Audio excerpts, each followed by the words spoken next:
उत्तर प्रदेश को हमेशा राजनीति के चश्मे से देखा गया।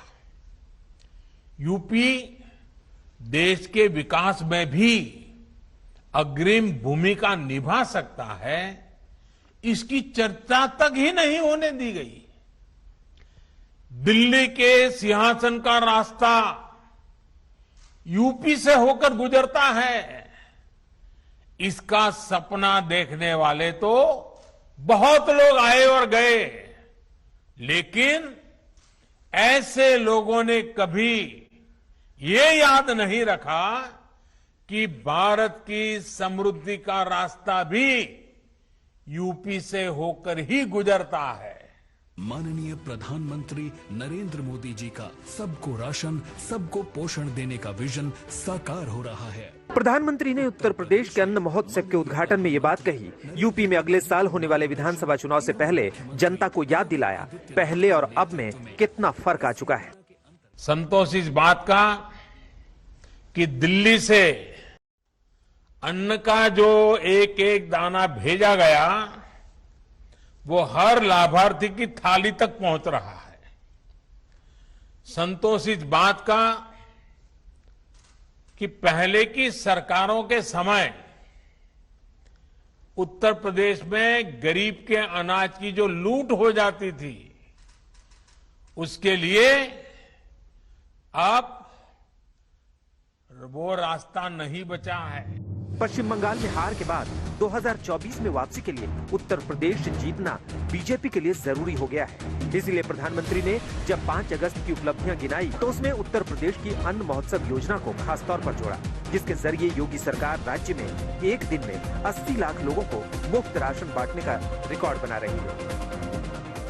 अन्न वितरण का कार्य प्रधानमंत्री अन्न गरीब कल्याण अन्न योजना के माध्यम से यह अन्न वितरण का कार्यक्रम विगत वर्ष अप्रैल 2020 से नवंबर 2020 के बीच में भी संपन्न हुआ था और इस वर्ष भी मई 2021 से मई, जून और जुलाई का खाद्यान्न अब तक प्रत्येक जरूरतमंद को उपलब्ध कराया जा चुका है, जिसमें अकेले उत्तर प्रदेश के अंदर 15 करोड़ लोग इससे सीधे सीधे लाभान्वित हो रहे हैं।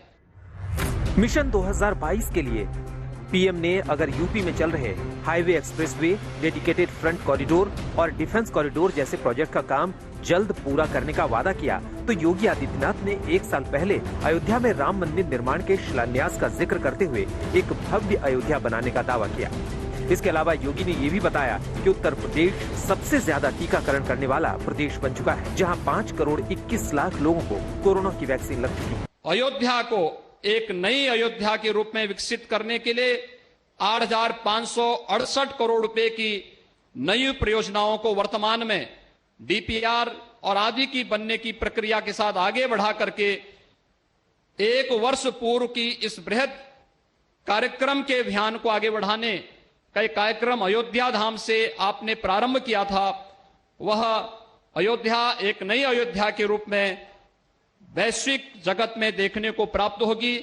योगी सरकार अगर वादों पर दाव लगा रही है तो अखिलेश यादव सत्ता में वापसी के लिए साइकिल से निकल चुके हैं। 400 सीटें जीतने का लक्ष्य लेकर अखिलेश यादव साइकिल यात्रा पर निकले। ये उत्साह और इसी तरह लगातार साइकिल गांव-गांव जाएगी, घर-घर जाएगी, लोगों को जोड़ेगी, हर वर्ग के लोगों को जोड़ने का काम करेगी और आने वाले समय में बहुमत की सरकार समाजवादी बनेगी। छोटे लोहिया के नाम से मशहूर रहे वरिष्ठ समाजवादी नेता जनेश्वर मिश्र की जयंती पर अखिलेश ने साइकिल यात्रा निकाली, जिसका मकसद राज्य की बीजेपी सरकार की खराब नीतियों के खिलाफ जनता की आवाज को बुलंद करना था, लेकिन मायावती ने इसे आड़े हाथ लिया। बसपा की प्रबुद्ध वर्ग विचार संगोष्ठी की यूपी के जिलों में अपार सफलता के बाद सपा को अब श्री जनेश्वर मिश्र और बीजेपी सरकार के सताए हुए उनके समाज की याद आई है। यह सब इनकी राजनीतिक स्वार्थ और सस्ती लोकप्रियता के लिए नाटकबाजी नहीं तो और क्या है। उत्तर प्रदेश में अगले साल होने वाले विधानसभा चुनाव का असर 2024 के आम चुनाव पर भी होगा। जो पार्टी यूपी में सरकार बनाएगी उसे लोकसभा चुनाव में सीधा फायदा होगा। इसलिए हर पार्टी अपने पूरे दमखम के साथ चुनाव में उतरने की तैयारी कर रही है। आज तक ब्यूरो।